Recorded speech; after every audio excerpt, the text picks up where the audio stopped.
تو لوگوں کے ساتھ رویہ اچھا رکھے، وہ جو بھی رویہ رکھے. ہم کہتے ہیں کوئی اینٹ اٹھائے گا تو ہم آگے سے پتھر اٹھائیں گے، تو یہ کیا کمال ہوا؟ لوگ کہتے ہیں تم 1 قدم پیچھے ہٹو گے میں 10 قدم پیچھے ہٹوں گا، تو یہ کیا کمال ہوا؟ تم کہو میاں تم جتنے مرضی قدم پیچھے ہٹو، میں بھاگ کے تمہارا دامن پکڑ لوں گا، تمہیں جانے نہیں دوں گا، ایک دن تجھ کو بھی جیت لوں گا محبت کے زور پہ. ہم کہتے ہیں کہ فلاں میرے ساتھ اچھا سلوک کرتا ہے تو میں بھی اچھا کرتا ہوں، فلاں کا سلوک میرے ساتھ اچھا نہیں ہے تو ٹھیک ہے، جس طرح وہ چلتا ہے میں بھی اسی طرح چل رہا ہوں. یہ تو پھر برابری ہوئی. اگر کوئی برائی کے ساتھ معاملت کرتا ہے تو آپ بھی اس کے ساتھ ایسے ہی کرتے ہیں، تو برائی میں برابر ہے. اور اگر آپ کے ساتھ کوئی اچھا سلوک کرتا ہے تو آپ بھی اس کے مقابلے میں اچھا کرتے ہیں، تو پھر بھی آپ برابر ہے، لیکن اچھائی میں برابر ہے. تیسری صورت یہ ہے کہ کوئی آپ سے اچھا سلوک کرتا ہے اور آپ اس سے برا سلوک کرتے ہیں. یہ بدترین صورتحال ہے. اور سب سے بہتر صورت کیا ہے کہ کسی کا رویہ تلخ بھی ہو، کسی کا انداز نامناسب بھی ہو، کوئی آپ کے ساتھ برا سلوک بھی کرتا ہو لیکن آپ اس کے ساتھ اچھا سلوک کرتے ہیں.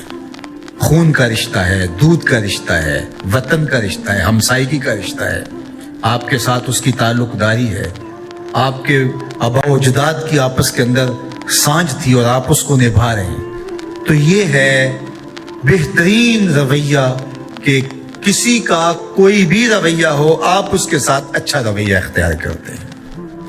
حضرت عقبہ بن عامر رضی اللہ تعالی عنہ کو حضور نے ارشاد فرمایا تھا، سل من قطعک واعط من حرمک واعف عن من ظلمک.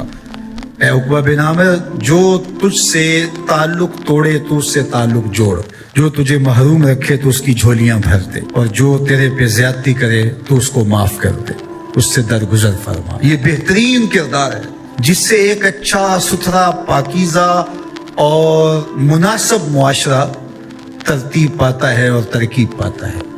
تو میرے اور آپ کے آقا و مولا نے ہمیں یہ تلقین کی، بلکہ فرمایا جو یہ چاہتا ہے کہ اس کی عمر میں برکت ہو اور رزق میں اضافہ ہو، وہ رشتہ داروں کے ساتھ سلوک اچھا کرے. یہ راز ہے عمر میں برکت کا اور رزق میں اضافے کا. رشتہ داروں کے ساتھ اگر سلوک اچھا کرو گے تو تمہاری عمر میں بھی برکت ہوگی، تمہارے رزق میں بھی برکت ہوگی.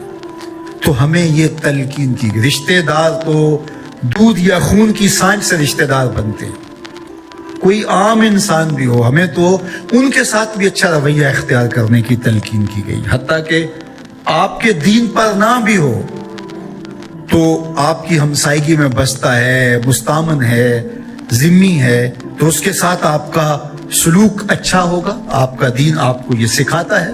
شیخ سعدی بولے، شنیدم کے مردان راہ خدا، دلے دشمنا ہم نہ کردن تنگ، تو را کے میسر شود ای مقام کہ با دوستانت خلاف است و جنگ. میں نے سنا ہے کہ جو اللہ کے بندے ہیں وہ تو دشمنوں کا دل بھی نہیں دکھاتے. تجھے تصوف کے مراتب رفیع کیسے نصیب ہو سکتے ہیں؟ تو اپنوں سے جنگ چھیڑ کے بیٹھا ہے، تو اپنوں کے گریبان پھاڑ رہا ہے، اپنوں کی پگڑیاں نوچ رہا ہے، اور تو اپنی رشتہ داریوں کو توڑ رہا ہے. تو اپنے ہم منصبوں کے ساتھ الجھاؤ میں مبتلا ہے، اپنے ہم مسلکوں ہم مشربوں کے ساتھ تیرا الجھاؤ چل رہا ہے، تیری لڑائی چل رہی ہے. تجھے کیسے مرتبہ اور باطن کا نور اور اندر کا اجالا نصیب ہوگا؟ جو اللہ کے بندے ہیں وہ تو دشمنوں کا بھی دل نہیں دکھاتے.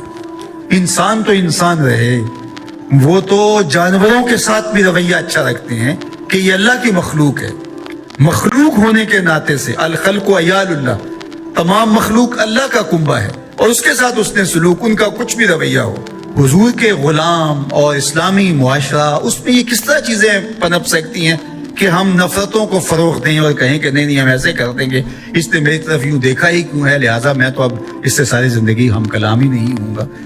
تو رویوں کی خوبصورتی اور صلہ رحمی یہ ہمارے دین نے ہمیں سکھایا. ایک بزرگ تھے، وہ دریا کنارے وضو کر رہے تھے. ایک بچھو تھا جو ایک لکڑی پر تیرتا ہوا، کبھی پانی کے ہچکولوں سے وہ ڈوبتا بھی اور کبھی لکڑی کو تھام لیتا، یوں پانی کے بہاؤ پہ جا رہا تھا. تو ان بزرگوں نے دیکھا تو ہاتھ ڈال کر کے اس کو نکالنا چاہا، تو اس نے اپنی فطرت کے مطابق ان کے ہاتھ پہ ڈنگ مار دیا. درد کی شدت سے ہاتھ جھٹکا تو وہ گر گیا.